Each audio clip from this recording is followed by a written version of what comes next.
Siya, noong teenager siya, anong klaseng manliligaw ang pinapantasya ni Kylie Padilla? Ay, nako. A. Busker o street musician?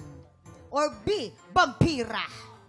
Vampira. Oo, Mamang. vampira. Hindi Tama. kasi syempre, alam naman natin si Kylie, ang tatay niya ay si Sir Robin Padilla. Yes, So tama. ikaw alam mo na matapang ang ano mo, 'di ba? Ang father figure mo. So dapat kung hahanap ka din ng taong or hindi nga tao yung gusto ni Kylie, Vampira nga, di ba? Vampira nga yung gusto niya. vampira. Gusto niya humanap din ng tao na parang ay hindi nga tao na may paglalaban siya, ganon. Tama. Yung kumbaga may dalang tapang. Vampira tayo, vampira. Oo. Yes! Jason and Timothy. Siyempre, ito napanood ni Timothy Tim, sa oh. YouTube. Ano sa tingin mo? Napili niya? Kasi gusto talaga yung mga musician. Musician. Musician. Ayaw talaga niya musician. Gusto niya ay gitara. Gitara talagang gusto Ang niya. pangasawa niya? Nanliligaw. Para may ting-ting-ting. May mga A major. Ano? B Ano major. sinasabi mo?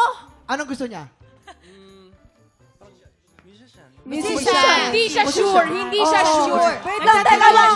At dahil dyan, Oo nga. Jack, kailangan mo na sumagot, Jack. Ano sa tingin mo? Ang kasagutan, A. Busker o street musician or B. Vampira? Nung nakatrabaho si Kylie, mahilig siya sa music eh. Oh. Siyempre. Tsaka sa gitara, Yes. magaling. Pero, minsan, Oh. kakaiba rin yung gusto niya. Oo, kakaiba Oo. yan. Pero hindi siya pinapayagan ng tatay niya. Alam mo Mahirap naman. pa. Oo. Vampira. Sige, testing, vampira. Sige. Vampira daw. Vampira Tama daw. yan!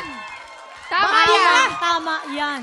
Kabog or sabog in 5, 4, 3, 2, 1. Hey! Woo! O, tama ka. Kala ko mali! Yes! Kaubang na ako dito. Sabi, Mga nakatulog. ganun ako eh. At dahil